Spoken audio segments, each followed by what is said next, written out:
Took a swing at a wrecking ball and I prayed for my downfall and Hey, what's going on everyone? This is Mike Colleen at MikeColleen.com. it's a bloody battlefield where some go down, others heal. In the end, it's all the same.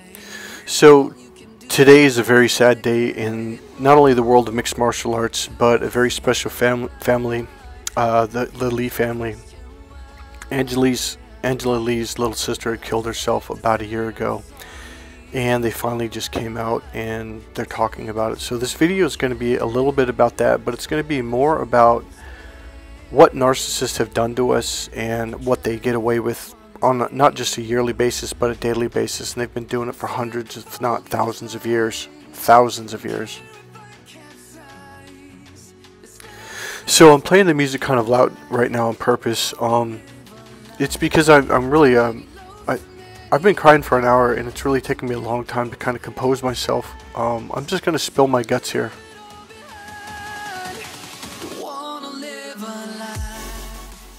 So my former coach, Jacob Stitch Duran, it's funny because I didn't realize it till right now, even though I've posted this image.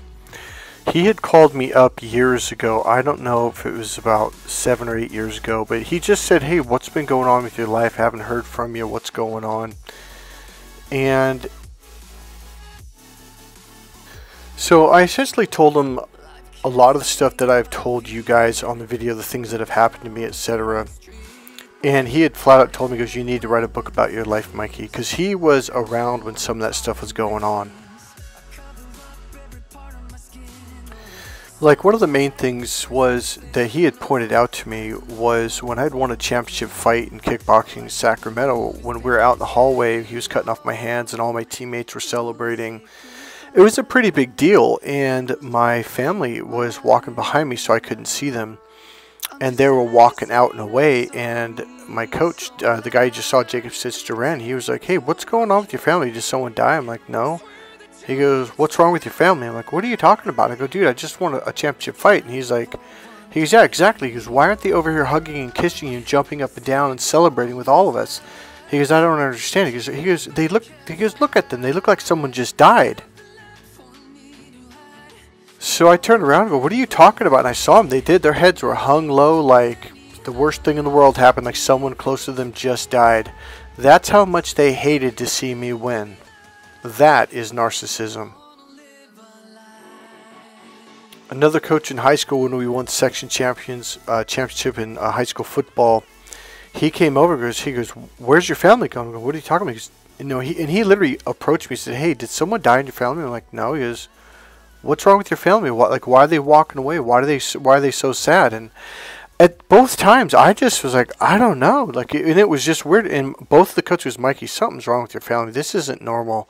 They should be over here hugging and kissing you and jumping up and down with you. This is just weird. So even some of my friends' parents, my closest friend Marlon and his parents, Mr. and Mrs. Pilling, they said the same thing to me one day. They're like, well, how come your family's like so upset with you all the time? Like, why are they so upset when you win? That's not normal. So a lot of people, a lot of the parents, a lot of the teachers and coaches had seen this, and they're just like, something's not right here. So people were very aware of the history. Not to mention, my family just spilled their guts on a lot of horrible things they did over the years. So about 8 years ago, Stitch had told me, he said, hey man, you really got to write a story about your life. And so I thought he was messing with me. I'm like, are you messing with me? He goes, no. He goes, Mikey, I'm serious. He goes, people need to hear this story.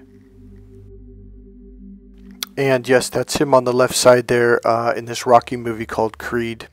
Yes, that's Sylvester Stallone right there. He's been in, I believe it's 3 or 4 of his movies at this point. So he's been in, I think, a total of 5 or 6 blockbuster movies. So it's kind of cool. And because of him, that's the very reason why I've been making these YouTube videos. Once everything kind of collapsed 3 years ago, and I started seeing through the veil or seeing the light of what's really been going on, it's like, oh my God, it was like I had to start making these videos, and I just didn't care because I was really hesitant about writing a book about my life story. And the reason I started making these videos is essentially because of what he said to me 8 years ago. He had essentially said, Mikey, if people can hear that this happened to you of all people, he goes, it'll help them to stand up and realize that what you've been through, if you can make it through that, then they can make it through anything that they've been through.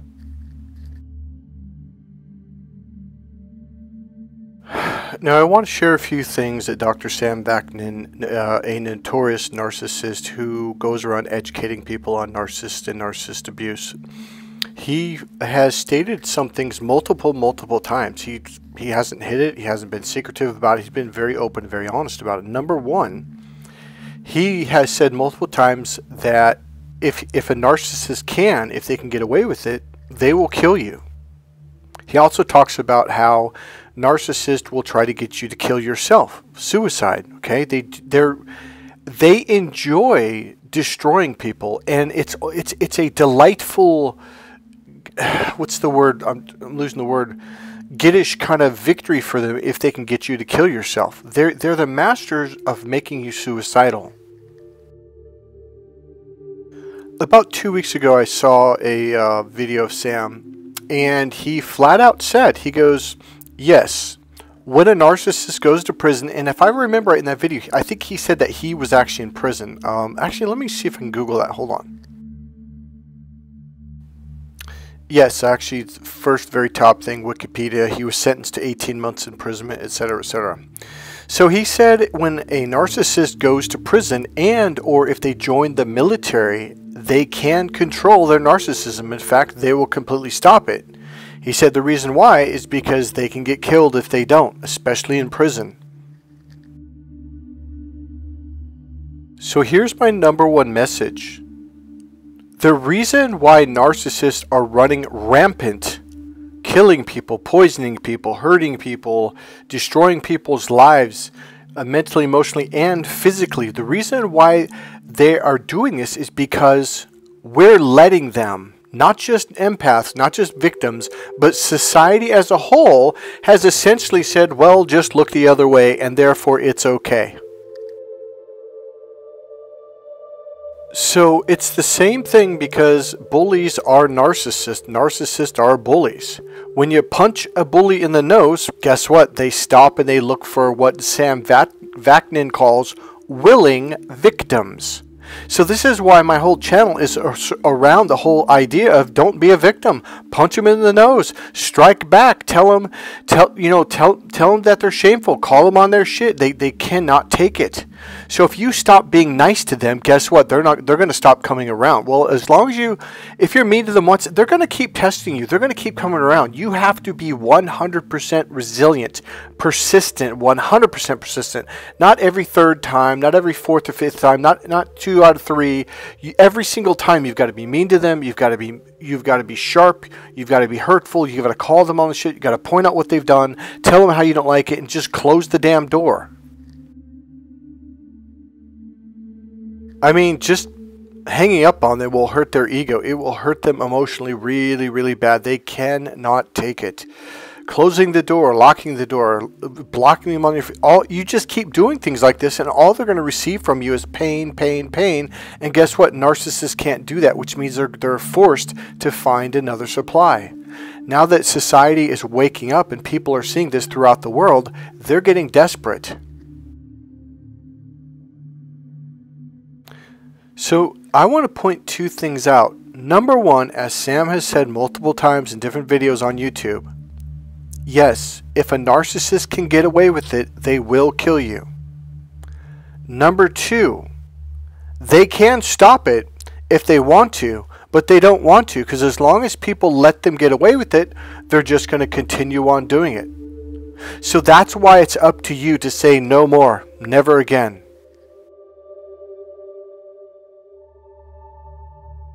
So right now, I want to introduce to you 2 of the greatest female fighters that ever walked the planet. These are 2 killers. Now you might think I'm joking, but I'm not. These are some of the most talented fighters, literally, especially Angela. She's probably one of, if not the greatest fighter in the world at her weight division.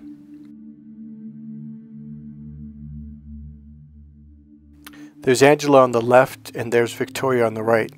Beautiful, cute, sweet, intelligent, loving, kind, protective sisters, and Angela now is a mother.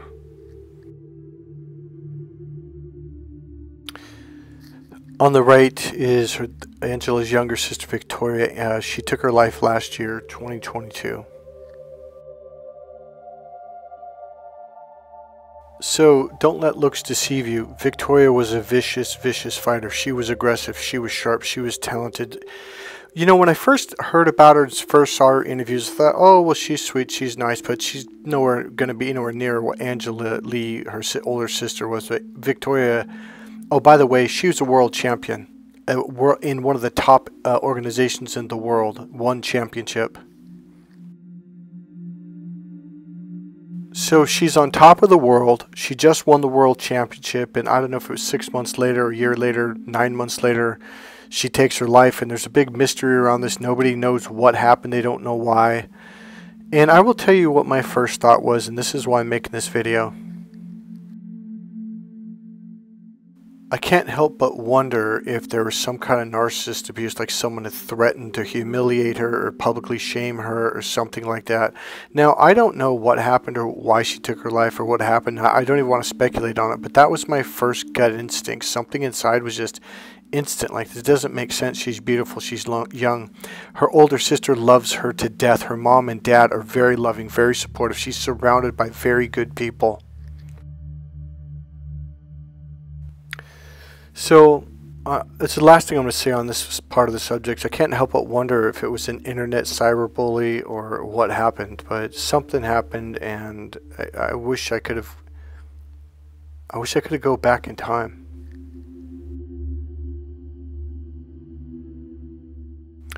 So this is Angela, the older sister. She's walking into the ring during the fights that just happened a few nights ago. I think it was about 3 days ago, Saturday or Friday night in Singapore. Angela's carrying her one championship belt, her world title, and she's walking into the ring to talk to the crowd. She has started an organization called, I think it's called Fight Story. Let me look it up real quick. Yes, it's called Fight Story. It's to fight against suicide. It's Angela Lee comes out and talks about her own attempt at suicide years ago, where she got in a car accident. She came out and said it wasn't an accident. So she's done a couple interviews about her own, I don't really want to go into detail, her own issues. You can look it up on YouTube and, what had happened. And now she's basically starting an organization to help and reach out to people. And this is essentially why I've got into personal development. I'll get more back to that later on what this video is going to wrap up into. A lot more. We're putting the pieces together. So she walks into the ring, she's interviewed by the announcer, and she mentions her sister, etc., etc., and here she is retiring. I think the reason why this affects me so much is because when you see them crying, it's devastating, and it's been almost a whole year. It has been absolutely devastating, and it reminds me of when my best friend died. And I'm going to get into that story in a little bit. If you're not a fighter, you don't understand what she's doing. She's only 27 years old. I understand why she's doing it, and one thing I understand, this would be like Muhammad Ali retiring at 27 or some other world champion. Angela Lee was at the top of her game, and I don't mean for the last year, but I mean for years. She was just dominating and destroying people. She came back after her first baby, and she had been off for I think a year and a half or something like that. And she just came out and she won, and it was really, when you watch her fight and the talent that she has, the dedication, you'll understand this is an artist. This isn't just someone who goes out there and throws punches. This is someone who's dedicated her entire life to this.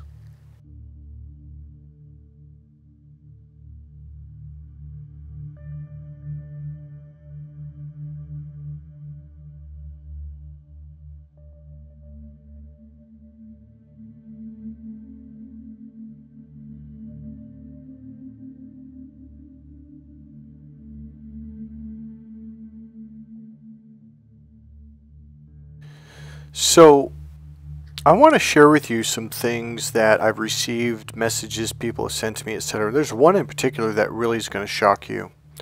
But before I get to that, I want to make the connection with Angela, or I should say Victoria Lee here. Okay. So I was suicidal when I was younger. I remember the first time I put a knife to my gut was when I was 8 years old. I had so much fear, so much anxiety, I didn't want to live. And I remember I wrote the number 8 with a paint can on a tree that was just on the side of our garage. And I remember I said to myself, one day I'm going to come back here and my anxiety is going to be gone. I mean, that's how horrible my anxiety was. It was just absolutely horrendous. I just didn't... and it never went away, day or night. Not 1 second would it go away because I was in constant fear. I'm going to share a little bit more of my life story. So when we lived in Wisconsin, that was an absolute horror show. It was living literally in hell. It was constantly getting beat, constantly being beat up. You know, it's like people were like, why was it so bad? Well, my mother started beating me when I was 8 months old with a leather belt at nighttime. She'd always wait till I'd fall asleep, and then she'd come in and just start wailing on me. And I don't mean like 1 month or 1 week or 1 day. I mean, this didn't stop until I think I was 13 years old when we moved back to California. Okay? And the reason why I stopped because we moved in with my aunt and my uncle. And my mom obviously couldn't do this behavior in front of other people. So right here is Angela Lee, her husband, and her little child who's about 1.5 years, 2 years old now. And this is at their, she retired. I mean, this just happened 3 nights ago. So I'm hoping she just takes a year off, maybe a little bit more, and she comes back. She's very, very young. So by the time we moved to Wisconsin, the agenda was set. So my brothers and sisters learned, oh, okay, as long as we're mean to Michael, then mom doesn't beat us. So the beatings essentially stopped for them. The beatings intensified for me. Let me tell you a little story my older sister used to love telling people up until she's probably mid to late 30s. So when we were really little, my mother would line us up in the girls' room. It was very, very symbolic. I remember one time everyone's like, what happened? Did you get trouble at school? Because I had two brothers that were way older, like 9 and 11 years older than me, you know, like a lot older. So we all went to 3 different schools, from high school, middle school, to elementary school. And I was a little kid. I was in 1st grade or, yeah, maybe even kindergarten. I was a little kid. And we had been lined up before and beaten. In fact, the first week my mother kicked my dad out, that was the first time she did it. And that was the reason why she did it. So she would essentially line us up from oldest to youngest and make us pull our pants down. And when I say beating, I don't mean spanking. I've never received a spanking. I have no idea what that is. She beat us till we bled. So it was one by one, and the bloody murder screaming. And you know what else my mother would do? She would open up the window so the neighbors could hear it. I remember praying and thinking, well, the neighbors across the street, they'll definitely call the cops. They're definitely going to save us. Nope, nobody did a fucking thing. So we had to watch our older brothers one by one get beat brutally. And it wasn't for 30 seconds. It would go on for 5, 7, maybe even 10 minutes. I mean, it was a brutal, brutal beating. And the terror you had as a younger child, I mean, shit, I was 4 years old or something like that the first time this started. And I was just looking and watching this. It was just horrifying. And we were literally shaking. I mean, just absolutely trembling. And then it got to the next brother, then my brother next to me, and then it was my turn. And then what happened with me is everything went red, the entire room. Because here's how she do it. She wouldn't just beat you. She would scream at you for about 5 to 10 minutes. And this is what she did to each one of us. So this ordeal lasted about an hour or longer. And I remember she started screaming and everything went blank. I just saw red. She was red. The room was red. Everything was red.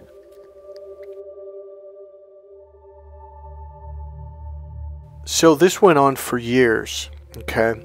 And in between those beatings, she would come at night randomly between midnight, 1, 2, and 3 o'clock in the morning, and would yank me out of bed and just wail on me and just laugh and then walk out. Then she got my brothers and sisters to start beating the crap out of me. Now, you gotta understand, I was like God, what was I, in 2nd grade when that started? 2nd, 3rd, 4th, 5th grade. This one in 6th grade. This went on for years. My brother would stab me in the chest with a steak knife. This happened multiple times. Hit me in the face. Now, this is in my sleep, by the way, while I was asleep. Once I got my own room, I had to barricade my door. That's what I would do at night so I could sleep. I'd have to barricade the door, so at least it would slow him down enough to where I could get out of bed and defend myself. So he'd hit me in the face with a baseball bat. That happened a couple times in my sleep. Trying to think what else. You know, I'll tell you this story. One of the times when he stabbed me in the chest, I think it was the 2nd or 3rd time, because he stuck it in pretty deep and it stood straight up. And I was just screaming. I was afraid to move because blood was coming out. And again, I was a little kid. I think I was in 3rd grade at this point when he did this. And my mother comes in and goes, "What the hell are you yelling at?" And she goes, "I'll give you something to yell at." Now, mind you, she turned the lights on. She sees the blood. She sees the knife. And I cry out to her to pull it out. She goes, "Pull it out yourself." I had to pull this fucking knife out of my chest.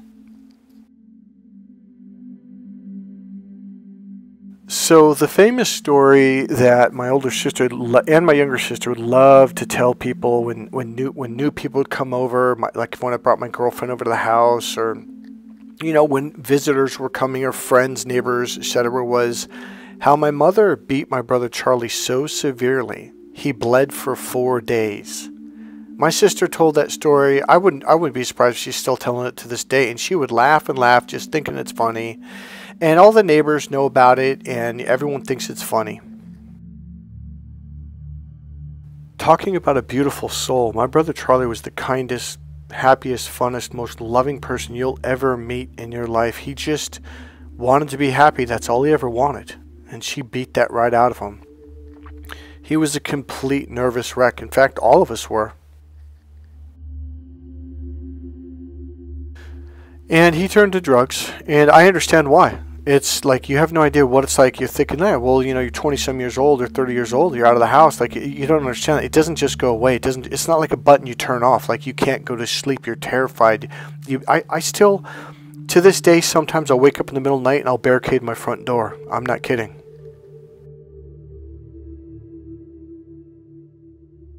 So I'm trying to make a message here, a point here, and there's a couple more pieces I'm gonna add on. So another one I'm gonna add briefly. So I mentioned in a video or two ago about how when my best friend died, 9 years later, my mother said, you know, like, because all my brothers and sisters, like, they went after me viciously, and my mother convinced me to move back in home because I was struggling. I went and lived with my dad because I was trying to find somebody who would help me through it or love me or something. And my mother convinced me to move back in. That's another story in of itself. And I did. And I remember they were just brutal. Absolutely brutal. Didn't let me sleep at night. Constantly waking me up. It was just an absolute nightmare. So 9 years later, as I said in this couple of videos, because there's a part of it I left out, is how my mother laughed at me. Because I called her over when I turned 28 because I went through an awakening. And I was like, wait a minute. Are they hurting me on purpose? And I invited her home, like, well, why were you so mean? I came home because I thought you guys were going to help me and love me and help me through my best friend's death, etc. And she just started laughing. So while I was going through high school, 18 of my friends had died. One way or another, whether it was suicide, car accidents, drunk driving, freak accidents, and it just never stopped. And then a year and a half later, my 4 best friends died in a car accident. And that was my best friend that I'm talking about. And it was my entire group of friends. That was my group that I hung out with from middle school all the way through high school. All of a sudden, boom, they're all gone. My high school girlfriend's brother died when we were in 9th grade. And that was a complete nightmare, helping her through that, being there for her. And she wasn't exactly nice. So, needless to say, life was pretty tough. I eventually got to the point where I decided I wasn't going to go to anyone else's funeral. And I don't think I've gone since I was about 19 or 20. Shortly after that was when I just stopped going to funerals. I just couldn't handle it anymore. So at 28 years old, I confronted my mom. It's like, I don't understand. Like, what did I do, etc., etc. I'm not going to get into that because it was in the other video. But she just said it was the first opportunity we had to get you while you were down. And that, my friends, is the way narcissists think. Now, I want to show you something here.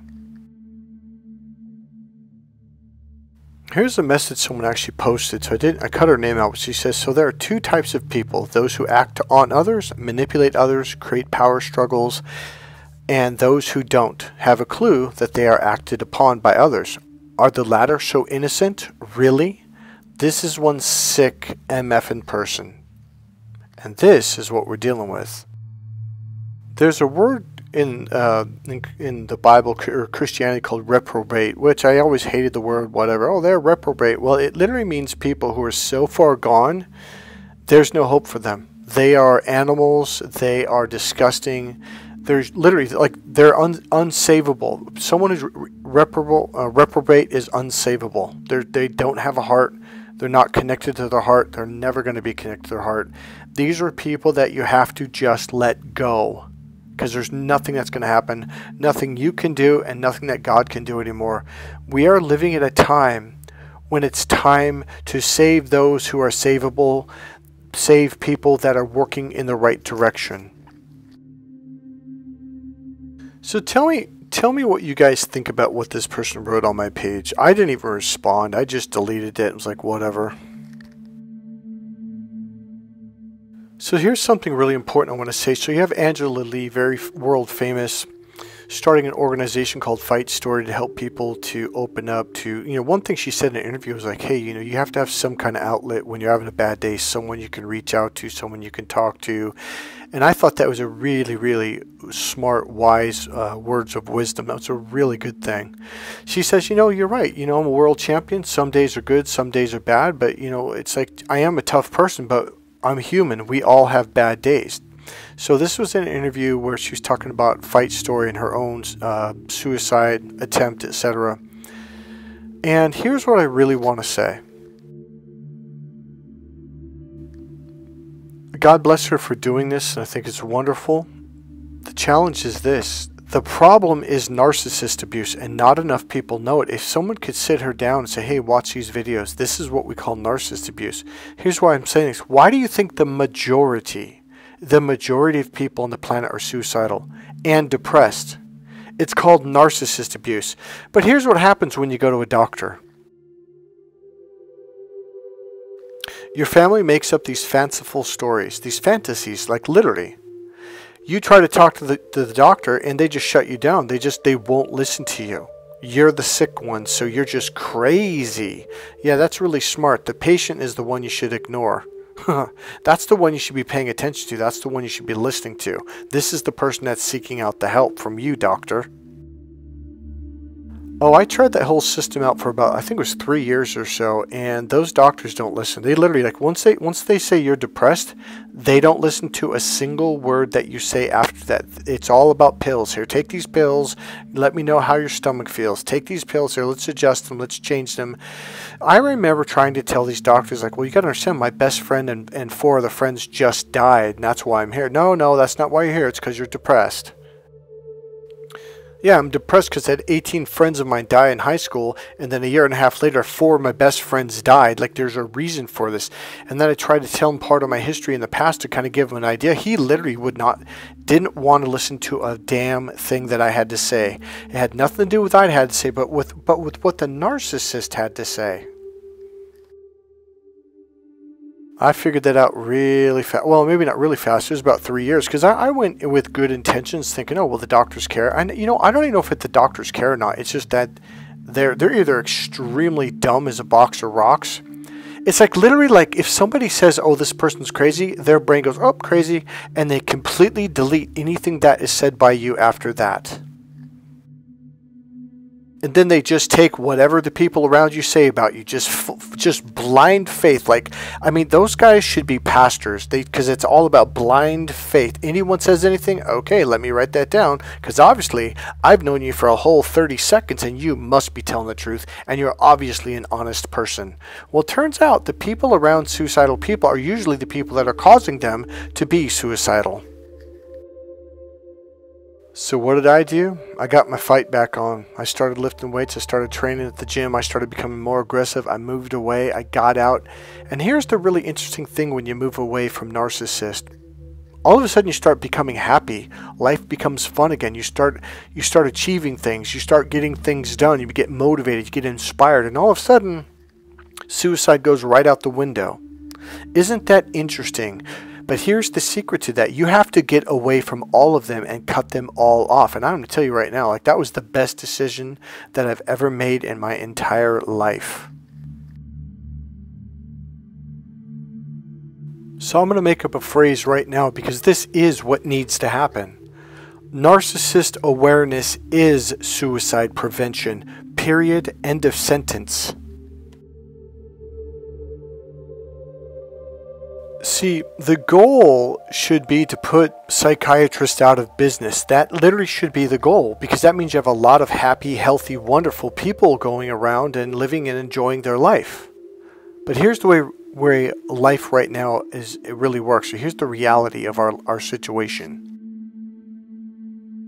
In order for psychiatrists and these hospitals to stay open, they need patients. Now listen closely. They need more and more and more patients. So they turn a blind eye to truth. They turn a deaf ear to truth. They don't want to hear the truth. They just need more patients. Oh, okay. Mom says this, brother says this, boyfriend, girlfriend says that. Must be true. I blindly accept it. I don't know you, but I don't really care because it puts money in my pocket and I get to sell more medication, which means I get even more money from the pharmaceutical companies. You know, when I found out that all of our doctors actually get paid and make more money by prescribing medicine to people, that blew my fucking mind. That was just like, you got to be kidding me. All of our systems are designed around creating problems. If you can convince people they're mentally ill, then they're going to take your pills. Then they're going to go to the doctors. And all these people make a lot and lots and lots of money. And you know what? A lot of these people, they just had a best friend that died and they were sad. And that's all it was. So the people around them, no, you're depressed. You need to see a doctor. No, you're depressed. Oh, you need to see a psychiatrist. No. And all this loads of bullshit. Psychiatrists didn't do a damn thing to help anyone, at least not me. Do I think they're necessary? Yeah, I think in people that are absolutely batshit crazy, losing their shit, yeah, I think there is a space for them. But they hand out medication, psychiatric medication that burns your brain out. Haven't you ever noticed? I actually had this happen to a couple of people that I grew up with. They suddenly got put on these extremely powerful medications, psychiatric medications, not just antidepressants or anti-anxiety pills, but really powerful ones, antipsychotics, and I forget there was another one for schizophrenia. And all of a sudden, they became exactly the way that the pills were designed to stop. It's like, well, wait a minute, this is going backwards. You know, he used to be a normal person. What's going on here? Now he's fucking nuts. Yeah, that's the medication. Has anyone else noticed how these powerful medications will make you nuts or make people around you nuts? You know, I think what I'm trying to say is we have a system where people take advantage of people when they're at their absolute lowest, their absolute weakest, where they go in like vultures for the kill. When people are at their absolute most vulnerable, and instead of getting a helping hand up, they want to make sure they destroy you. And you know another thing I noticed, Christians do this. A lot of Christians, when let's say someone's best friend died or their mom died of cancer, they'll, oh, well, don't you think that's because you didn't turn over to the Lord and all that? And you're like, wait, are you really really, you're playing this shit fucking guilt game? You're trying to make this person feel even worse? Dude, they're dealing with a huge loss in their life, and you think it's your job to come in and make them feel guilty and shameful on top of it? That's your freaking technique? That's your tactic? Really? Because you know what? This is exactly what narcissists do. They love to wait till you're on your down. They love it when you are at the absolute rock bottom, and they come in to finish you off. And anytime a Christian uses this tactic, this technique, you know what I do when someone's beaten down? I lift them up. I'm kind, I'm compassionate, I'm good-hearted to them. Now, I don't mean someone who's kicked me while I was down, because that's one thing I learned. I learned those people that kicked you when you're down, when they go down, just avoid them, stay away from them. So for those of you who have kicked me while I'm down, do not think that you're going to come to me and I'm going to be your buddy. Sorry, not going to happen. I learned my lesson the hard way. Because what happens is when I have another down, you guys come around to kick me and finish me off. Yeah, so that's not going to happen again. Sorry. When a narcissist needs you and you help them out, you're thinking like, oh, well, when I need them, they're going to be there for me. No, not only will they not be there for you, they're going to kick you when you need them. When you are down, they're going to come to finish off the job, especially when you're at your weakest. That's what they look for. They look for weak victims. They look for people that are at the worst time in their life so they can destroy them. Beyond a shadow of a doubt, there has been a shift. We are at the time where time's up, game's over. It's no longer our job to wake the sheep. It's time to wake the other lions. I'm only going to help those people who are good-hearted, those people who are good people who want to be strong, who want to get their life together, who want to stand up again. I'm not going to work with people that are just going to stay down, be negative, try to bring me down. Nope, sorry, I'm not going to do that. And like it says here, it's no longer our job to wake the sheep. It's time to wake up the other lions. We have crossed a barrier a few years back where, let's take forgiveness. It's not my job to forgive these people. That has nothing to do with me. That's up to God. I do not sit in the seat of judgment. For that is for the Lord God alone. My job is to protect myself, to stand up for myself, and to be strong, and to achieve my goals, to set goals, to move forward, period, end of sentence, and to be good to the good people, to the people that are kind, the respectful, the people that are good to me. To the people that are not, my job is not to be nice to you. My job is to put the Great Wall of China up, and if you try to cross it, I'm going to be harsh. We are living in a different time, in a different age, in a different era. Right now, it is not your job to be kind to people that are mean. Those days are over. Your job is to protect yourself and to live the best life that you can. And when you learn that someone's mean, disrespectful, or rude to you, or a narcissist, you cut them out of your life. Period. End of sentence. So, having another suicide prevention organization is nice. It's good. But if you don't know what narcissist abuse is, you're literally wasting your time. People need to be educated on it. Narcissist awareness is suicide prevention. Period. End of sentence. Hey guys, thank you for listening. I know this wasn't my best or most motivational video. I've cried quite a bit today. I hope this video had an impact on you. I hope maybe you learned something from it. And I'm going to leave it at that. God bless you guys. Click subscribe, click the like button, make a comment. And if you want, go ahead and make a donation in the description box below the video. God bless you guys. I will see you in the next video. Bye.